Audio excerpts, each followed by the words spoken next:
Around 3 months ago, I made a video on this manga called Bouncer by Mizuta Makoto. It's by far the biggest video on my channel and I really recommend checking out that first because it'll help you understand this video better, but if you don't feel like it, don't worry. I'll give you a brief summary of what Bouncer is about and all that in a second.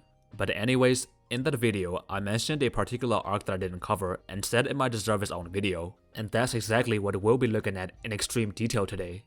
The original video is all about how Bouncer is probably the most intense, most emotionally riveting, and messed up crime/action manga I have read, and the arc that we're covering today is just as epic. I have never seen a mangaka build tension and keep you on the edge of your seat like this before. So grab some food, buckle up, I'm gonna take you on a journey. So to recap, our protagonist is Joichiro Shishidou, who for the majority of his life was an unemployed young teen.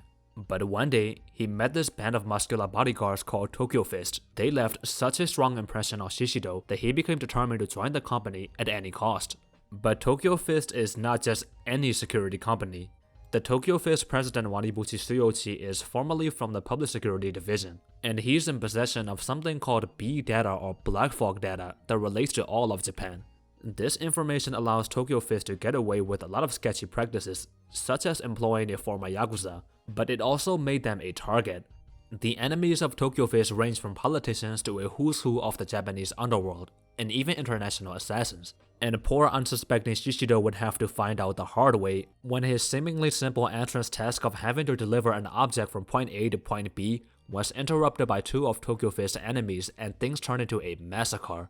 Shishidou barely made it out of this whole ordeal with his life intact, receiving permanent damage in both of his eyes. If you want the most cinematic and comprehensive retelling of the events, please look at the original video. But following this incident, Shishidou would become a full-time employee of Tokyo Fist, and slowly became used to the insanity of his surroundings. The main story as it pertains to the title of this video would begin at chapter 48 of the manga. A little over 10 chapters before chapter 48, Shishidou had to help this guy, who came begging for protection, Ariga. And for your information, Ariga is one of the guys who was present at the scene when Shishidou got his eye injury. He ran off on him and left him to die. So the audacity to ask for help now is quite appalling, but Shishidou, being the Chet that he is, helped him regardless. Ariga was accused of stealing 120 million yen from a gang called Kanbouren that he used to be part of. Shishidou had to defend him from one of their top members, Kurosutowa, in an amazing fight. I also went over this arc extensively in the original, so again, if you want a more detailed account, please check that video. In the aftermath of the fight with Kurosutowa, Shishidou was hospitalized, and this time, Ariga did not leave him behind. Even that fool got some character development. When asked by Shishidou why he stole the money from the Kanbouren, he simply said he thought he would just get away with it. However, we did get to find out more about why Ariga ended up in such a position in the first place. And it has everything to do with this guy, Kanehida Kenichi, one of the four heads of the Kanbouren. Kanehida Kenichi has this personal philosophy about balance, and everything he does is in accordance with his ideology, and for the sake of bettering the balance of the world. What the hell does that even mean? I'll explain later, but Ariga works for this guy. And Ariga used to be in the entertainment department of Kanbouren, but he was moved to finance. Kurosutowa, the person Shishidou fought, used to be the head of finance, but he would leave Kanbouren for some time before he rejoined anyway just to go after Ariga. In his absence, sales plummeted and the finance department had to meet a pretty unrealistic quota, with penalties waiting for them if they were to fail. And what are those penalties? How about death and torture at the hands of Kanehida's Russian assassins? Ariga did not die, but he was fined for failing his duties, and the fine was a massive amount of 500 million yen. Ariga saw this price tag and went, "F it, I'm not paying," and took off with the money instead. And that's how we ended up here. Presumably at around the same time, over at the Kanbouren headquarters, Fumin, a close affiliate of Kurosutowa, is seen reporting to Kanehida Kenichi, informing him of their failure to capture Ariga. You can also spot Kanehida demonstrating more of his balance thing as he painstakingly stacks pens, books, scissors, and so on. Fumin suffered an accident during the battle between Shishidou and Kurosutowa where some of her fingers were cut off, and Kanehida makes a creepy remark about how she should cut off the rest of her fingers because, balance. He's that typical obnoxious anime villain that wants to be super profound with the philosophy-coded lines and dialogues. He's that guy. Dude probably has an art piece hanging in his room as well. Not probably, he does. Anywho, Fumin informs him that for what it's worth, they do have Ariga's location. Kenichi responded in approval, saying things are not in fact balanced. Let's take it back to Shishidou and Ariga for a moment.